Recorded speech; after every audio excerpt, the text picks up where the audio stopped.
Guide Rowe from Sarah Bright Dot Fly Fishing Guide Service.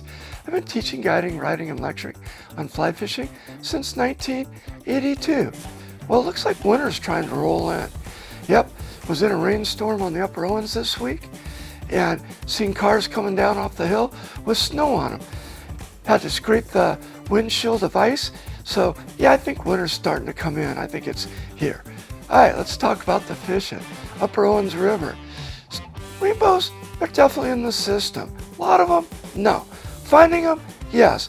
Covering the water to find, yes. Catching them on flies, yes. What am I using? Well, same old for me.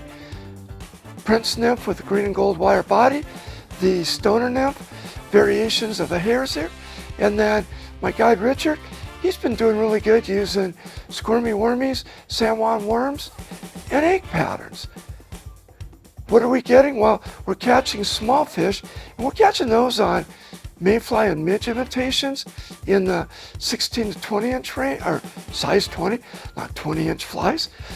We're getting them on those small flies, and we're getting like 6 to 10 inch rainbows and browns. The big trophy trout, that's what's taking the big flies. All right, let's talk about Hot Creek. Hot Creek, looking great, fishing good. Middle of the day, a little bit of a hatch. If you're in the right spot and the fish are working the surface, fish a dry fly. Otherwise, midges and mayfly nymphs. What flies? Well, same old for me up there.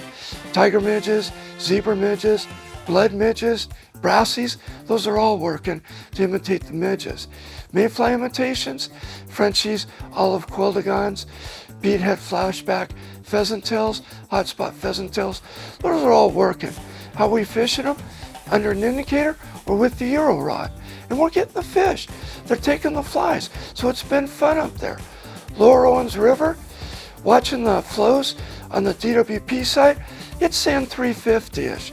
But me, it looks a lot heavier than that to me, so it's still out. Hopefully first of the year, it's gonna drop and we can get out there and fish. In the meantime, I'm heading to Bishop Creek Canal and I'm fishing it. What are we seeing out there? Well, we're seeing midges and we're seeing mayflies hatch. And we're also seeing them feed on what they call black fly larvae. And how do you tell it's a black fly larva? Looks just like a midge larva, but like somebody grabbed the head of it and went and pumped a little air in it and the butt's big. That's how you tell the difference between a midge and a black fly larva. So that's what we're seeing there, and we're catching them out there using both nymphs and a little bit of dry flies.